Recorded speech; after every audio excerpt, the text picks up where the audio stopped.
오늘 또 성탄절 예배로 드리겠어 너무나 뜻이 깊은 것 같아요. 우리 다시 한번 우리 옆에 분들에게 따뜻하게 말씀드리겠습니다. 메리 크리스마스.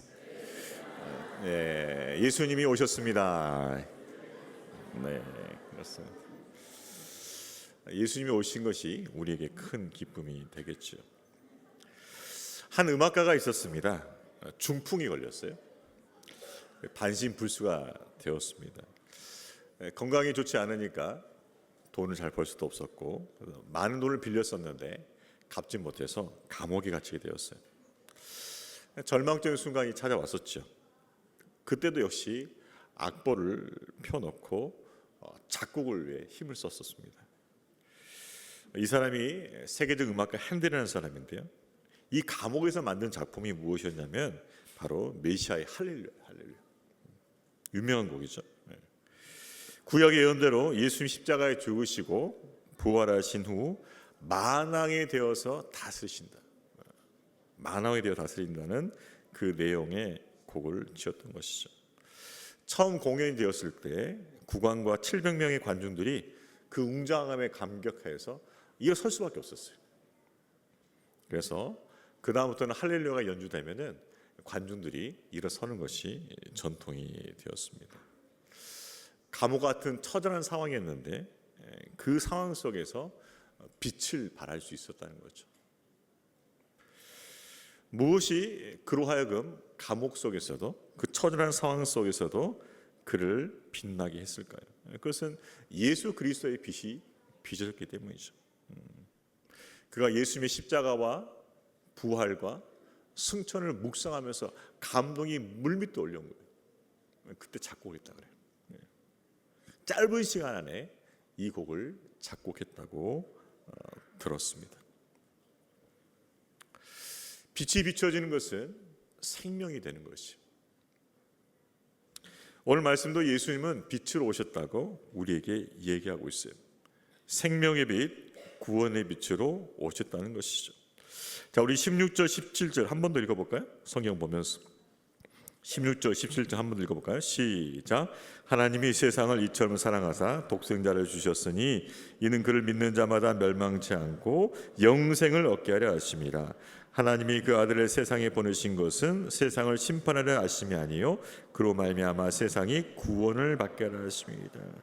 자, 예수님이 빛으로 오셨는데 어떤 빛입니까? 16절 보니까 영생의 빛, 생명의 빛으로 오셨다. 17절 보니까 세상이 구원을 받게 하려 하심이라, 구원의 빛으로 오셨다라고 이야기하고 있습니다. 그렇습니다. 예수님이 이 땅에 생명의 빛으로, 구원의 빛으로 오셨습니다. 자, 그런데 생명의 빛, 구원의 빛으로 오신 예수님에 대한 사람들의 반응은 다 똑같지 않았어요. 크게 두 가지로 나눠졌어요. 어떤 사람들은 빛으로 오신 예수님을 거부하고 세상 어둠을 더 살아가는 것이, 더 세상으로 가는 것이에요. 자, 우리 19절 20절 다시 한번 읽어볼까요? 시작. 그 정죄는 이것이니 곧 빛이 세상에 왔으되 사람들이 자기 행위가 악함으로 빛보다 어둠을 더 사랑한 것이라. 악을 행하는 자마다 빛을 미워하여 빛으로 오지 아니하나니 이는 그 행위가 드러날까 함이요. 빛으로 오셨는데 그 빛으로 오신 예수님을 거부하는 거죠. 더 어둠을 사랑하는 것이. 타락한 인간은 자기가 원하는 것을 하면서 마음대로 살고 싶은 정욕이 있어요. 그 정욕에 따라서 세상 즐거움을 추구하며 살고자 하는 것이죠. 근데 그게 바로 어둠이에요. 내 마음대로 살고 싶어 하는 것, 내 정욕대로 살고 싶어 하는 것, 세상 즐거움 마음대로 추구하며 살고 싶어 하는 바로 그것이 어둠이란 말이에요. 어둠. 근데 어둠에 있는 사람은 자신이 어둠에 있다는 것을 몰라요. 언제 아냐? 예수님이 빛을 비춰줬을 때. 넌 지금 어둠에 있다라고 깨닫게 해주셨을 때예요. 자, 그럼에도 불구하고 뭐요? 어둠으로 더 가까이 가는 사람도 있다는 것이죠. 자, 또 한 사람은 어떤 사람일까요? 그것은 빛을 가까이 하고 빛 대신 주님 안에 행하며 사는 것이죠. 자, 우리 21절 말씀 있습니다. 시작. 한 진리를 따르는 자는 빛으로 오나니 이는 그 행위가 하나님 안에서 행한 것임을 나타내려 함이라 하시니라. 빛을 가까이 하는 거예요. 예수를 더 가까이 하는 거예요. 그리고 예수님 안에서 행하며 사는 것이죠. 이런 반응이 있다는 거예요. 두 가지 반응이에요. 빛이 비쳤는데 그 빛을 싫어해서 더 어둠으로 가는 사람이 있고, 빛을 비춰줘서 아, 이게 진리구나 깨닫고 예수님께 더 가까이 가고 그분 안에서 살아가는 삶이 있다는 것이죠. 자, 그러면 주님 안에서 행하며 산다는 게 뭐냐는 것이죠. 첫 번째는 구원의 은혜에 대한 분명한 신앙 고백을 갖고 있는 것이죠. 아, 내가 구원받았다. 은혜로 구원받았다는 것을 분명히 신앙을 고백할 수 있는 것이죠. 한번 따라 보겠습니다. 분명한 신앙 고백. 분명한 신앙 고백. 분명한 신앙 고백을 가지고 살아야 돼요. 그것이 주님 안에서 행하며 사는 것이죠. 영국의 제임스 심프슨이라는 산부인과 의사가 있었습니다. 여러분 영국 역사를 알아보면 알겠지만 잉글랜드, 스코틀랜드는 이렇게 굉장히 대립된 역사가 있어요. 잉글랜드 지배를 받았던 스코틀랜드죠. 이게 스코틀랜드 출신이에요. 근데 영리해서 공부를 잘했어요. 그래서 에딘버러 대학에 입학하게 되었고 의학을 전공해서 29세 나이에 벌써 교수가 되었어요. 근데 심프슨이 항상 생각했던 게 있었습니다. 그건 뭐냐면 환자들이 수술할 때 고통당하는 것을 매우 힘들어했어요. 그 당시 의학이 아주 발전된 건 아니라서 어떨 때는 생사를 베어낼 때도 있었어요. 수술할 때 그냥 이렇게 뭐랄까 고통을 다 받으면서 수술을 해야 될 때 있었단 말이에요. 근데 이분은 신실한 크리스찬이었는데 환자들이 수술 당할 때 당하는 고통을 보면서 어떻게 하면 이 고통을 덜어줄 수 있을까? 어떻게 하면 고통받지 않고 수술할 수 있을까를 굉장히 고민했다고 그래요. 그때 마침 말씀을 보게 되었어요. 창세기 2장 21절 22절 말씀이었어요. 이것이었습니다. 아담이 잠에서 깨어났는데 고통을 저는 느끼지 못했다. 즉 하나님께서 아담의 뼈를 하나 취해서 하와를 만드셨잖아요. 근데 그걸 묵상하면서 생각한 거예요. 야, 사람 뼈 하나 빼는 거 큰 수술인데 아담은 왜 고통을 느끼지 않았을까? 하나님께서 잠재웠기 때문에. 그래서 하나님이 아담을 잠재우듯이 환자를 잠재워서 고통을 느끼지 못하게 하면 얼마나 좋을까? 이렇게 생각한 거예요. 그래서 그 다음부터 마취제를 개발을 한 거예요. 마취제. 그러다가 클로로포름이라는, 여러분도 아실 거예요. 클로로포름이라는 마취를 발견하게 됩니다. 그리고 그걸 가지고 논문을 쓰게 되고 또 그것을 황후가 아이를 분만할 때 썼는데 이게 성공했어요. 그래서 이 마취법이 널리 인정을 받게 되었죠. 그는 유명한 사람이 되었습니다. 이제 환자들도 고통 없이 수술할 수 있게 되었거든요. 어떻게 보면 의학계 혁명이죠.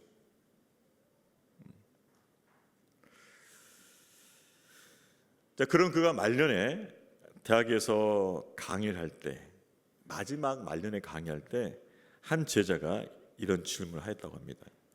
선생님, 지금까지 발견한 것 중에서 가장 큰 발견, 선생님 보시기에 가장 대단해 보이는 발견은 무엇이라고 생각하십니까? 라고 제자가 물었다고 그래요. 근데 제자는 이렇게 생각했답니다. 이렇게 질문하면은 그것은 클로로포름이야 라고 대답할 줄 알았다는 것이죠. 근데 클로로포름이라고 얘기하지 않은 것이죠. 심프슨은 이렇게 대답했어요. 내 생의 가장 큰 발견, 내 생의 가장 위대한 발견은 내가 큰 죄인이라는 것과 예수님이 나를 구원해 주신 구세주라는 것이다. 그것이 가장 큰 발견이었다는 것이. 진리 발견이었어요.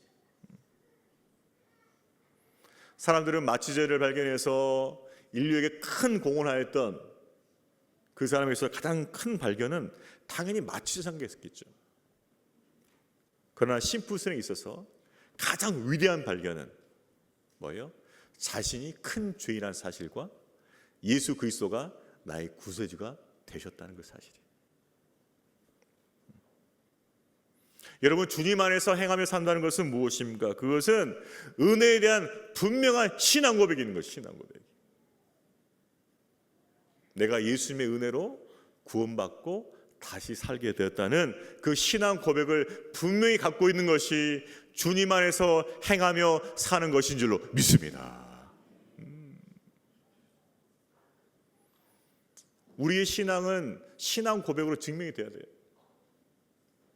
주 예수 그리스도의 그 십자가에 달려 돌아가실 때 바로 거기에 내 죄가 함께 있었습니다라고 고백할 수 있는 저와 여러분 되기를 주님의 이름으로 축복합니다. 분명한 신앙 고백이 있어야 된다.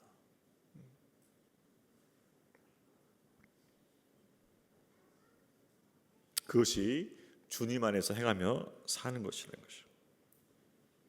두 번째는 뭐냐? 주님 안에서 기쁨과 감사와 평안을 누리며 사는 거예요. 풍성한 생명을 누리는 것입니다. 어떤 성도들의 간증을 들어보면 참 은혜로워요. 목사님, 저의 상황은 전혀 변하지 않았어요. 바뀌지도 않았어요. 근데 제가 변했어요. 제가 변한 거예요. 그래서 기쁨 있고 감사가 넘치고 여전히 찬양할 수 있었어요.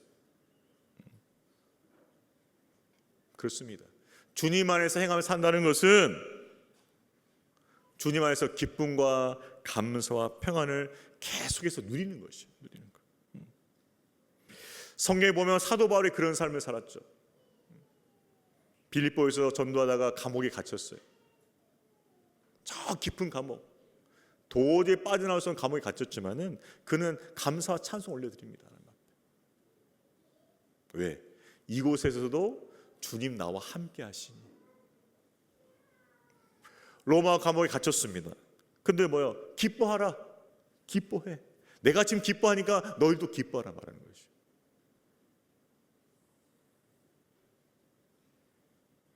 어떠한 상황에서도 상황은 또 변하지 않는다 할지라도 뭐요? 기쁨과 감사와 평안을 누리는 거죠. 바울은 이것을 분명히 경험했습니다. 그래서 데살로니가 전서 5장 16절 18절 보게 되면 항상 기뻐하라, 쉬지 말고 기도하라, 범사에 감사하라. 이것이 그리스도 예수 안에서 너희를 향하신 하나님의 뭐예요? 뜻이. 자신이 경험하는 신앙생활을 권면하는 것이죠. 주님 안에서 행한다는 것은 바울처럼 기쁨과 감사와 평안을 풍성히 누리며 사는 것이죠. 우리 삶도 주님 안에서 기쁨과 감사와 평안을 풍성히 누리게 될 줄로 믿습니다. 그것이 주님 안에서 행하는 것이죠. 우리 옆에 분들 격려합니다. 기쁨과 감사와 평안이 풍성하시길 축복합니다. 네, 잘 따라하시네요. 좀 길면 좀 헷갈려 하시던데. 기쁨과 감사와 평안을 풍성히 누리는 것이죠. 그러니까 예수님께서 빛을 비춰주시면 우리가 빛의 자녀가 되어서 이런 삶을 살 수 있다는 것이죠.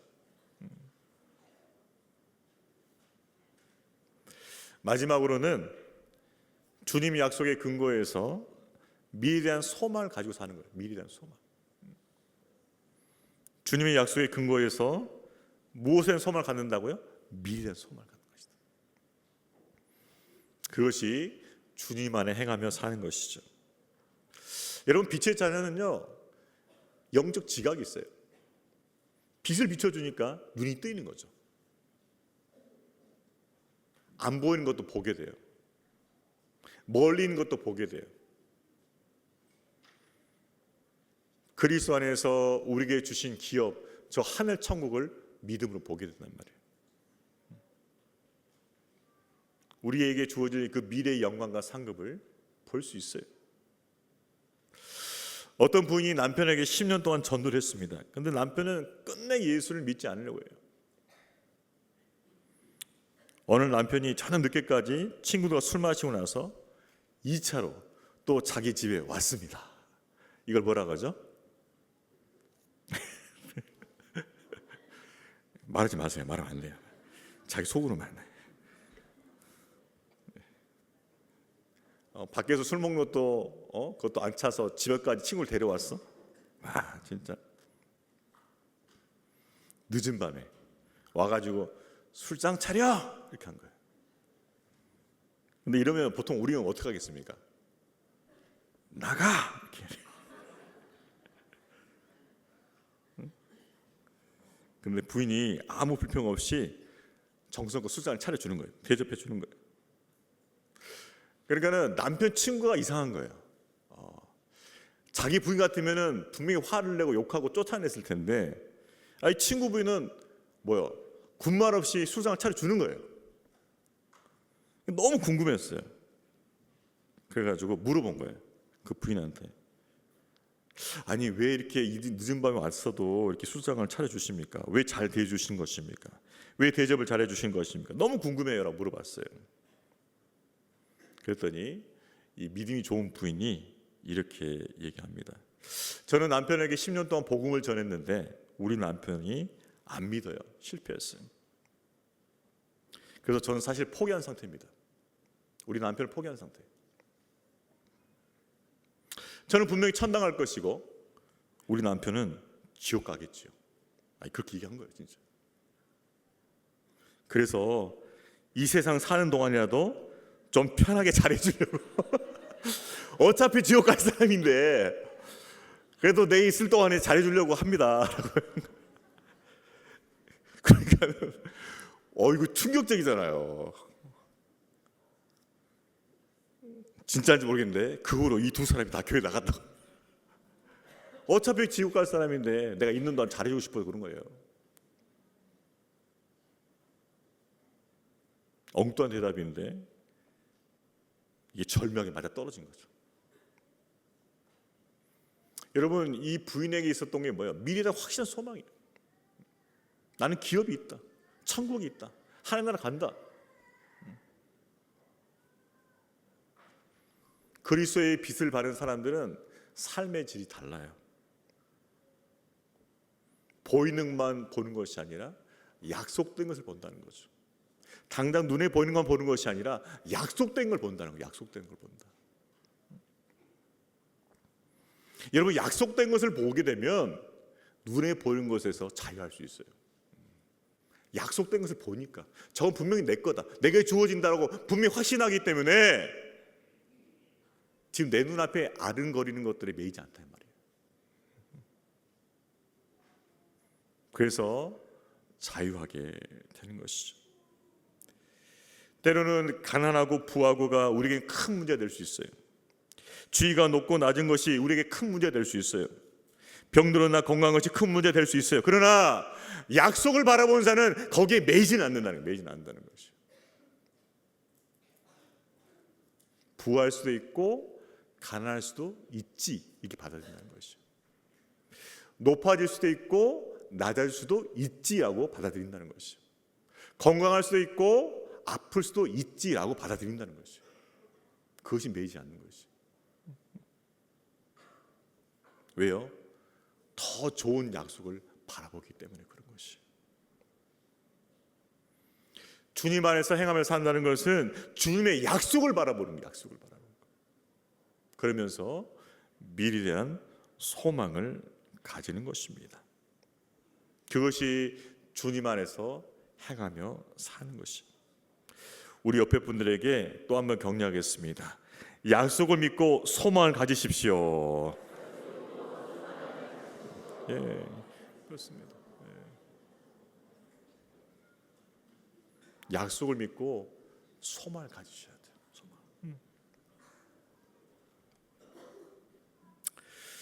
말씀을 정리하겠습니다. 예수 그리스도 그는 누구신가? 하나님이시요.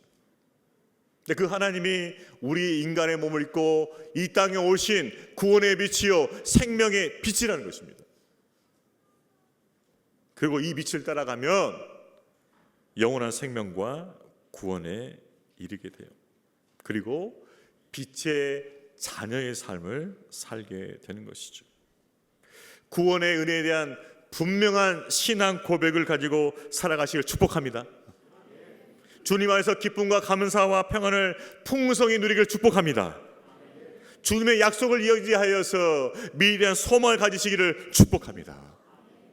이것이 빛으로 오신 예수님에 대한 우리의 믿음이라는 것이죠. 그 믿음을 가지고서 이 성탄절 기쁨으로 주님 앞에 예배하는 저와 여러분 되기를 주의 이름으로 축복합니다. 오늘 주신 말씀 가지고 우리 같이 한번 기도해 볼까요? 같이 기도하겠습니다. 주님, 빛으로 오신 예수님을 내가 영접하고 나도 이 땅에서 빛으로 살아가게 해 주시옵소서.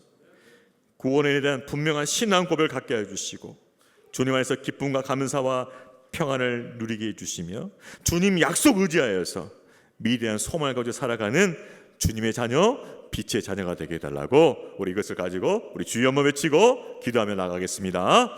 주여, 아버지 하나님 감사합니다. 하나님께서 빛으로 오신 그 예수님, 아버지 그 예수님 때문에 우리가 생명을 얻고 구원을 얻게 됐음을 알게 해주신 것 감사합니다.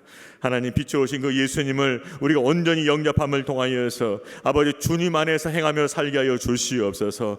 분명한 신앙 고백을 갖고 살게 하여 주옵시고 주님 안에서 기쁨과 감사와 평안을 풍성히 누리며 살게 하여 주옵시고 아버지 주님 약속 의지하여서 미래에 대한 소망을 가지고 살아갈 수 있도록 축복 허락하여 주시옵소서. 하나님 이것이 빛의 자녀답게 사는 것이고 빛으로 사는 것임을 깨닫게 해주셔서 감사드립니다. 우리의 삶까지 찾아온 그 예수님에 대한 이 믿음을 가지고 살아갈 수 있도록 축복하여 주시고 우리의 삶이 또한 빛이 되어서 어둠에 있는 영혼들에게 빛을 비출 수 있도록 축복 허락하여 주시옵소서. 하나님 아버지 감사합니다. 성탄절 맞이하여서 빛으로 오신 예수님을 기뻐하고 또한 우리가 어떻게 빛의 자녀로 살아갈 것인지를 깨닫게 해주심을 감사합니다. 주님 앞에서 하나님 주신 은혜를 분명히 고백할 수 있는 신앙 고백이 있게 하여 주시옵소서. 주님 안에서 기쁨과 감사와 평안이 풍성히 누려지게 하여 주시옵소서. 주님 약속 의지하여서 우리 미래한 소망을 갖고 살아갈 수 있도록 축복하여 주시옵소서. 그런 믿음의 자녀, 빛의 자녀 되게 하여 주시옵소서. 감사드리오며 예수님의 이름으로 기도하옵나이다. 아멘.